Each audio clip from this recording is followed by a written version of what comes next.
My name is Anne Zaitseva. I'm a postdoctoral researcher at Dulbea. I hold a PhD in health economics from Aix-Marseille School of Economics. Today I'm going to talk about a recent paper I did with Professor Bruno Bonteloup and Dr. Pierre Verger on the impact of new form of practice organizations, the so-called multi-professional group practice, on the quantity and quality of care which is provided in France.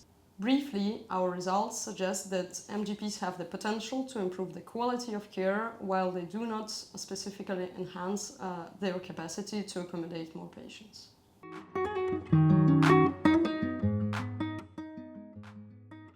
The multi-professional group practices, or in French, maisons de santé pluriprofessionnelles or pluridisciplinaires, are the primary healthcare teams that are created voluntarily by the health professionals. The most common setup includes 2 GPs and 1 nurse or other paramedic that are practicing under the same roof. However, an MGP might also include other professionals such as dentists, specialist physicians, or even social workers. Including GPs is important since they provide more than 90% of primary care in France. They are also essential for the functioning of the healthcare system since they have the so-called gatekeeping function, meaning that they refer the patients to other health professionals. All health professionals remain self-employed in the MGPs, so they are paid by a consultation fee, which was around 25 euros for the GPs at the time of our study. Finally, an MGP must have a health project in the area of practice which serves as a proof of the coordinated care and gives access to certain fundings. The projects are very diverse and might include, for instance, health prevention.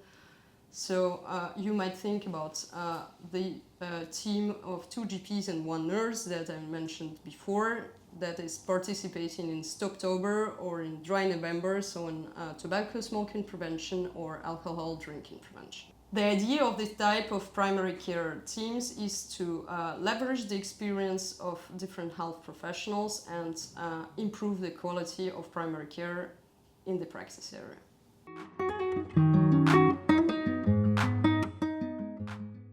As in other developed countries, French population is growing and aging, and especially the baby boomers cohort is reaching the age of retirement where the consumption of care, so the demand of care, is supposed to increase. In addition to that, all the patients like to have more personalized care, which generates even more demand.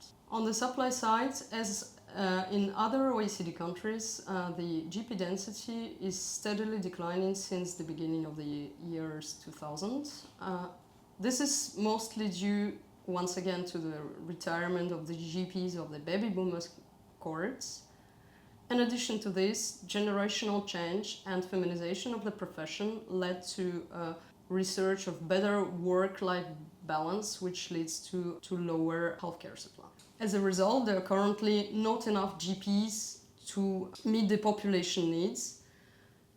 So around 30% of the French population are already living in the areas with insufficient GP supply, and the situation is supposed to worsen. This is why our study focuses on the quality and quantity of care that is provided. While GP density in France is relatively high compared to other OECD countries, it is important to mention that the GPs have no restrictions on the choice of their practice location. The graph on the left illustrates the density of general practitioners in France, while that on the right depicts the population density at the level of departments, so 101 departments in France. The darker are the colors, the higher is the density. We observe a mismatch between where the GPs are located and where the population is located, indicating potentially unmet healthcare needs in these regions. For instance, the Île-de-France region is the most populated area, with Paris being the most populated city.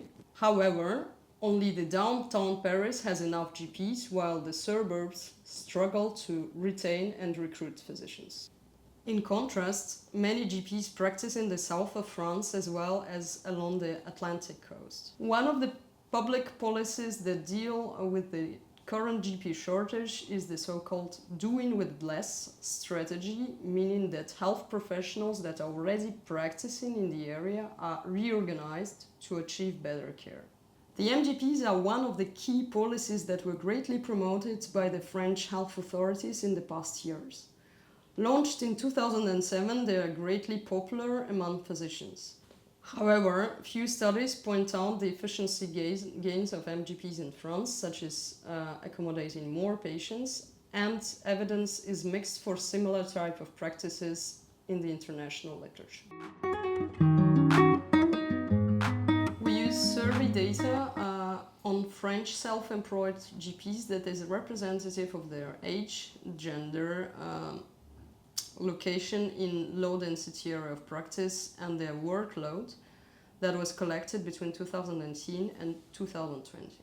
GPs had an option to complete the questionnaire either online or by the phone call. Using appropriate statistical methods, we sought to answer two questions. First, is the link between the low GP density, work-related stress, and the quantity of care that they provide? Second, is there a link between low GP density, the use of e-health tools, for instance, electronic patient records or secured email addresses, on the quality of care that is provided? The quality of care is measured by vaccine recommendation frequency for 6 vaccines, for example, the human papillomavirus vaccine for children aged from 11 to 14 years old. These vaccines were chosen because their current vaccination coverage is below the public health objectives in France. We test 2 models, one with MGP and one without, to isolate the policy effects of these measures.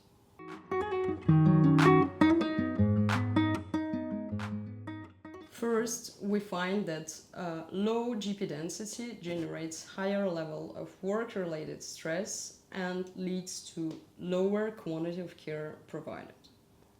For these associations, we do not find any difference between those practicing in MGPs and those practicing outside MGP. We also find that practicing in MGP generates indirectly gains to the quality of care.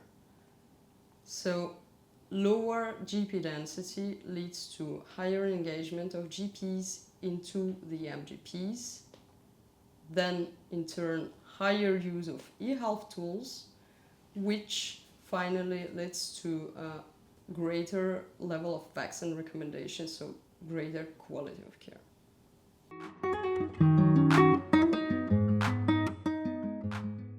First, we find that GPs in the MGPs are not able to respond to the rising demand in their area of practice. However, our findings suggest that practice in MGP or other similar type of healthcare teams might lead to better quality of care.